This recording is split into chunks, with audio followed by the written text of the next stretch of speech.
पुण्याच्या अपघात प्रकरणावरून सुषमा अंधारेंनी मोठी शंका उपस्थित केली आहे। अटकेत असलेले डॉक्टर अजय तावरेंच्या जीविताला धोका असून सुरक्षा देण्याची मागणी अंधारेंनी केली आहे। तसंच 4 जून नंतर गौप्यस्फोट करण्याचा इशाराही अंधारेंनी दिलाय। पाहूयात। एक की विटनेस म्हणून डॉक्टर अजय तावरेची सुरक्षितता महत्त्वाची ठरते।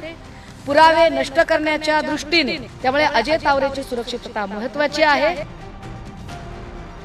पुणे अपघात प्रकरणावरून ठाकरे गटाच्या नेत्या सुषमा अंधारेंनी मोठी शंका व्यक्त केली।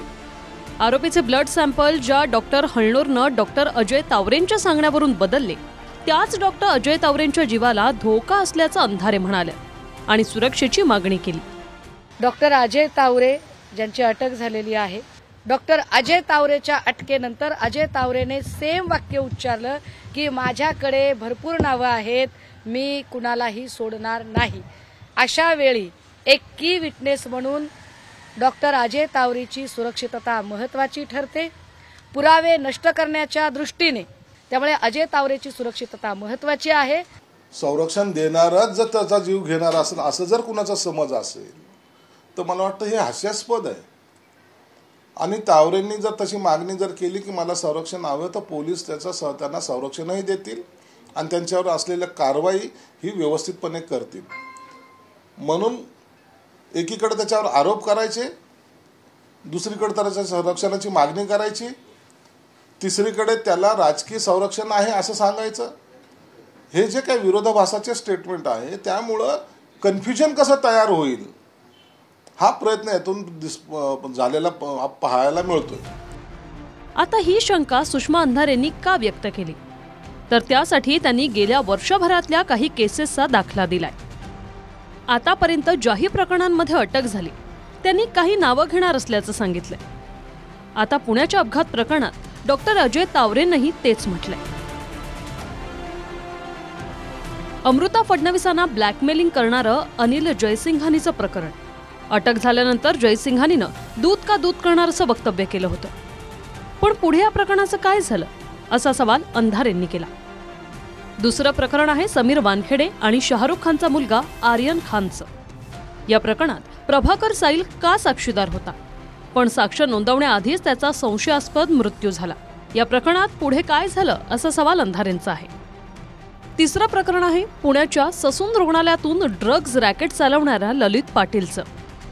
ललित पाटीलच्या अटकेनंतर ललितनंही अनेकांची नावं घेणार असल्याचं म्हटलं, त्यावरून पुढे काय झालं हाही सवाल अंधारेंनी केलाय।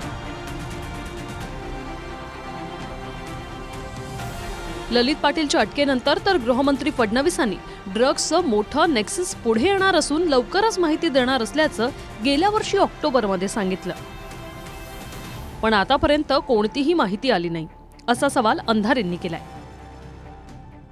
आता ललित पाटील हातामध्ये आलेला आहे, निश्चितपणे त्यातनं एक मोठं नेक्सस बाहेर येईल। काही गोष्टी आत्ता मला ज्या ब्रीफ झाल्यात त्या लगेच मी तुम्हाला सांगू शकत नाही, योग्य वेळी मी सांगेल, पण एवढंच सांगतो की एक मोठा नेक्सस यातनं बाहेर आम्ही काढणार आहोत। सिंघानियाचं ज्यावेळेला प्रकरण झालं आणि सिंघानियाला अटक झाली त्यावेळेला सिंघानियाने असं म्हटलं होतं की माझ्याकडे सगळ्या प्रकारचे पुरावे आहेत आणि मी या प्रकरणातल्या अनेकांची नावं घेऊ शकतो।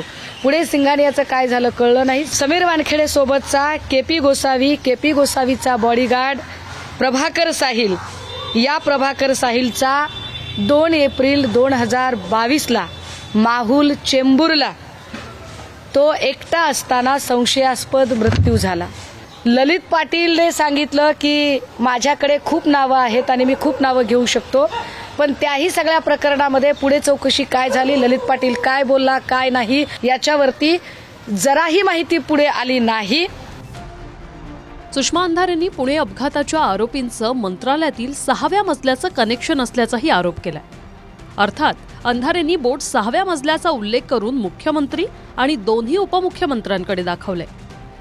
गेल्या 10-12 वर्षामध्ये अजय तावरेने काय काय बघितलेलं आहे हे नीट समजून घ्यावं। इव्हन पल्लवी सापळे, अजय तावरे, अजय चंदनवाले, त्यानंतर काय अनेक नावं आहेत, अनेक नावं आहेत याच्यामध्ये। ह्या सगळ्या नावांचा आणि 6व्या मजल्याचा काय संबंध आहे, 2.5 वर्षापूर्वी जे सरकार पाडलं गेलं त्याचा काय संबंध आहे, हे सरकार पाडण्यामध्ये अजून काय काय गोष्टी घडल्या या अनेक गोष्टी पुढे आल्या पाहिजे. 6वा मजला म्हणजे आपल्याकडे एवढं तर चांगलंच आहे की मंत्रालयाचा 6वा मजला असेल. अजय तावरेला जर 6व्या मजल्यावरचं संरक्षण जर असेल तर त्यांच्या जीवाला धोका होण्याचं काही कारणच नाही. म्हणून तावरे असो का आणखी बावरे असो, हे कोणीही जरी असले तर पोलीस आपली कारवाई करताना या सर्व बाबीचं लक्ष ठेवील आणि कुठेही कोणाच्या जीवाला धोका होणार नाही. परंतु ज्यांनी काही हे गुन्हे केलेत त्यांना जेलमध्ये जाण्यापासून कोणी वाचवणार नाही याची काळजी सुद्धा सरकार घेणार आहे. पुण्याच्या अपघात प्रकरणात ब्लड सॅम्पलमध्ये हेराफेरी करणारे डॉक्टर अजय तावरे आणि डॉक्टर श्रीहरी हळणोर आणि अतुल घटकावळेला बडतर्फ करण्यात आले. डॉक्टर पल्लवी सापळेंच्या अध्यक्षतेत समिती स्थापन करण्यात आली होती आणि चौकशीनंतर ही कारवाई झाली.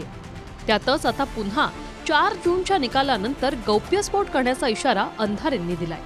मी तर 4 जून नंतर बोलेनच ना, बोलेन मी 4 जून नंतर.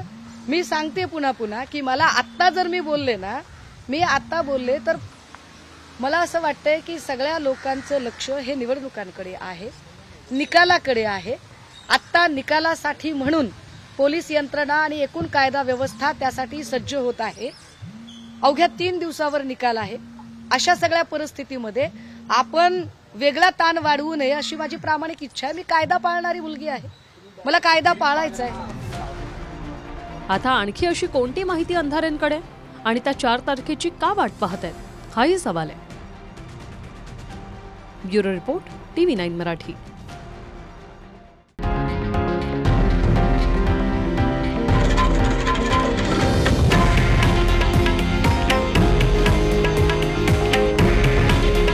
हे आहे देशातील नंबर 1 न्यूज नेटवर्क आणि आपण पाहत आहात TV9 मराठी. काळजी तुमची, हित महाराष्ट्राचं.